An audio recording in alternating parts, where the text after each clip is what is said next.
E a gente volta para trazer atualizações aqui do Brasil sobre o caso do brigadeirão envenenado, um caso lá do Rio de Janeiro. Laudo do IML revela a presença de uma série de substâncias controladas no corpo do empresário. Pedro Duran teve acesso a esse documento, está aqui de volta, já com o laudo aí, já compartilhou conosco, né, Pedro? Sim. Vamos lá, então, o que já sabemos, o que aponta esse laudo do Instituto Médico Legal.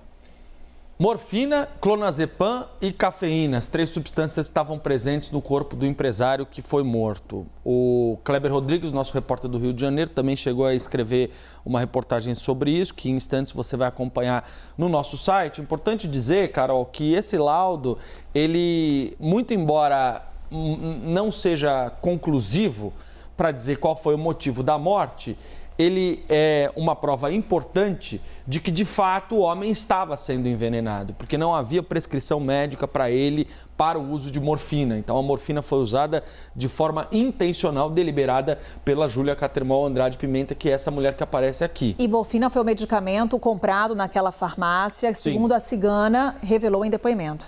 E eles confirmaram que ela teve essa compra na farmácia. Então, além da morfina, o clonazepam também. O clonazepam é um medicamento que tem uma interação com o álcool bastante perigosa, eles aparecem inclusive bebendo nessas imagens que logo antes da morte.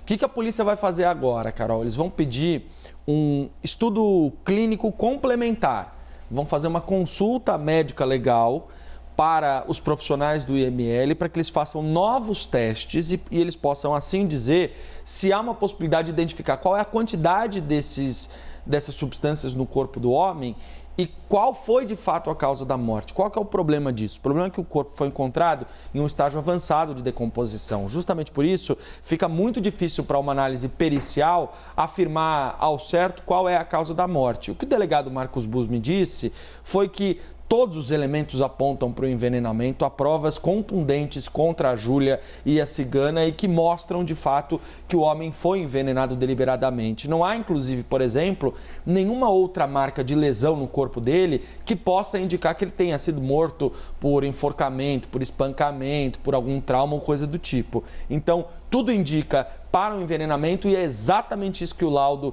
do IML mostra, que deixa a vida da Júlia ainda mais difícil, porque se de fato for denunciado e se tornar réu, o caminho é o júri popular, né, Carol? E aqui o momento que você falava, Pedro, eles estão com garrafas de cerveja nas mãos.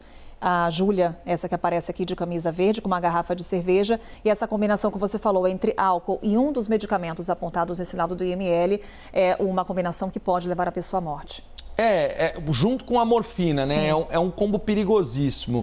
O clonazepam é um medicamento bastante usado no Brasil todo, conhecido como Rivotril, é a forma como ele se apresenta. É um medicamento muito seguro, tem inúmeros testes na medicina que mostram a eficácia dele. Qual que é o problema do Rivotril e de outros medicamentos que são muito seguros? É a combinação que torna uma bomba de efeitos para a pessoa que está usando o remédio. Então, nesse caso, o principal agente da morte do empresário teria sido a morfina. Ela que teria provocado a morte, mas a combinação com o clonazepam, com a cerveja, potencializa isso. Tem uma imagem que é muito curiosa, Carol, que eles estão no elevador e que ele vai entrar no elevador, ele deixa a mão essa que a gente viu e agora. A porta prende a mão dele, né? E ele parece um pouco desatento ali, já desacordado. Então, o que vai acontecer com uma pessoa envenenada é justamente isso. Ela vai perdendo aos poucos os sentidos, pode ter uma hipotensão, que é uma diminuição da pressão arterial, e aí, consequentemente, os órgãos param de funcionar e a pessoa morre.